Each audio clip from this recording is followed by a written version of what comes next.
गांधी तीर्थ, निसर्गाच्या सानिध्यात महात्मा गांधींच्या जीवनावरील जगातील पहिले मल्टीमीडिया म्युझियम. आजच भेट द्या. गांधी तीर्थ, जैन हिल्स, जळगाव. अधिक माहितीसाठी www.gandhifoundation.net वर विजिट करा. जुनी पेन्शन योजना लागू करण्यासह प्रलंबित वेगवेगळ्या मागण्यांसाठी राज्यभरात शासकीय कर्मचारी आक्रमक झाले आहेत. जळगाव जिल्ह्यातल्या महसूल, कृषी याबरोबरच वेगवेगळ्या विभागांच्या शासकीय कर्मचाऱ्यांनी देखील आजपासून बेमुदत काम बंद आंदोलन सुरू केलं आहे. जळगावच्या जिल्हाधिकारी कार्यालयात शासकीय कर्मचाऱ्यांचे घोषणाबाजी करत बेमुदत काम बंद आंदोलन सुरू केलं आहे. बेमुदत काम बंद आंदोलनात जळगाव जिल्ह्यातील 12,000 शासकीय कर्मचारी सहभागी झाले आहेत. जुनी पेन्शन योजना लागू करा, शासकीय विभागांमध्ये कंत्राटी कर्मचारी भरती बंद करा यासह विविध मागण्यांसाठी कर्मचारी आक्रमक झाले आहेत.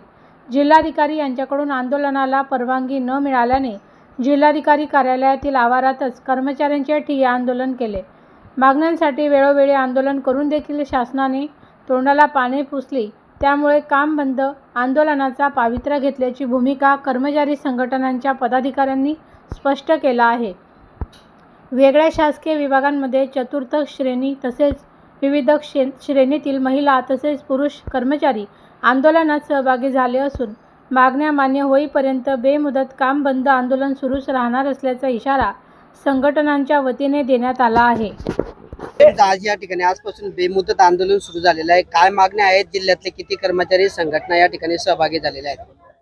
आजचा समन्वय समिती व घटक संघटना या राज्यातील जवळजवळ 90% संघटना या समन्वय समितीचे घटक संघटना आहेत. 7 मार्चला मुंबई येथे समन्वय समिती व घटक संघटनांच्या बैठकीमध्ये शासनाने समन्वय समितीच्या माध्यमातून आम्ही अनेक वेळा, हजारो वेळा म्हटलं तरी वावगं होणार नाही, आम्ही निवेदनं दिली, प्रत्यक्ष भेटून चर्चा केली, चर्चेसाठी वेळ द्या ही विनंती केली.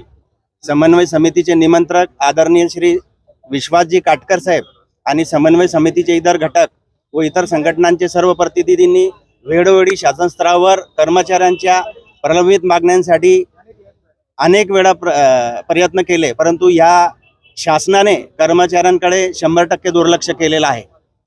त्या शासनाच्या कर्मचाऱ्यांच्या विरोधाचा जे विचार आहेत त्या विरोध करण्यासाठी आज समन्वय समिती, राज्य सरकारी कर्मचारी, चतुर्थश्रेणी कर्मचारी आणि राज्य शासकीय, नियम शासकीय, जिल्हा परिषद वाहन चालक संघटना ही संपूर्ण राज्यभर 100% संपामध्ये सहभागी आहे.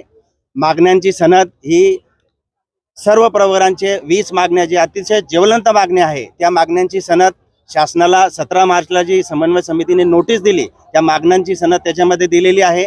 शासनाने समन्वय समितीच्या माध्यमातून आजपर्यंत जेवढे आंदोलनं केली, निदर्शने केली, मोर्चे काढले, नागपूर हिवाळी अधिवेशनामध्ये उपोषणाला बसले, परंतु शासनाने समन्वय समितीला फक्त आणि फक्त चॉकलेट दिलेलं आहे, गाजर दिलेलं आहे. कर्मचाऱ्यांच्या ज्या जिव्हाळ्याचे प्रश्न आहे, 20 मागण्यांची सनद आहे, शासन एकाही मागण्यावर रीतसर चर्चा करत नाही. आता हा जो जनसमुदाय आपण बघताय, फक्त जिल्ह्यामध्ये बघताय, हा जनसमुदाय राज्यातील सर्व पुऱ्या महाराष्ट्रामध्ये 90% कर्मचारी या संपामध्ये सहभागी आहे. आताच तुम्हाला सांगतो की मंत्रालय हा 90% कर्मचारी संपावर असल्यामुळे हा संप 100% यशस्वी झालेला आहे आणि याची दखल शासनाला घ्यावीच लागणार आहे. महत्त्वाचे मुद्दे जास्त वेळ न घेता बोलतो की जुनी पेन्शनचा मुद्दा जो 7 मार्चच्या ऐतिहासिक संपामध्ये तत्कालीन मुख्यमंत्री आदरणीय श्री एकनाथजी शिंदे साहेबांनी मंजूर केला, त्याच्या मार्गदर्शक सूचना जे आजपर्यंत शासनाने निर्गमित केलेल्या नाही आहे. आता समन्वय समितीच्या माध्यमातून 9 डिसेंबरपासून आम्ही नागपूरला उपोषणाला बसलो. माननीय मुख्य सचिव या राज्याचे त्यांनी आम्हाला चर्चेला बोलवलं आणि चर्चा तब्बल 25 मिनिटं आमची चर्चा झाली आणि साहेबांनी फक्त एवढंच आश्वासन दिलं की हा अधिवेशन संपल्यानंतर 15 दिवसांनी पुन्हा तुम्हाला चर्चेला बोलवतो आणि चर्चा करून हा सर्व विषय तुमच्या मार्गी काढतो. परंतु दुर्दैव आहे की या शासनाने आजपर्यंत मागण्यांची सनद जी आहे त्या मागण्यांमधून एकही मागणी पूर्ण केली नाही. कोणत्याही विषयाच्या बाबतीत शासन निर्णय निर्गमित केलेला आहे. म्हणून आम्ही सर्व राज्य सरकारी, मध्यवर्ती, वाहन चालक, चतुर्थ श्रेणी सर्व संघटना या शासनाचा निषेध करतो. धन्यवाद. तुमचं नाव? भर-उन्हामध्ये आपण या ठिकाणी आंदोलन करताना पाहायला मिळतात. आपण पाहत असाल संपूर्ण महाराष्ट्रामध्ये जवळपास 17 लाख कर्मचारी बांधव आज बेमुदत संपावर रुजू आलेल्या आहेत.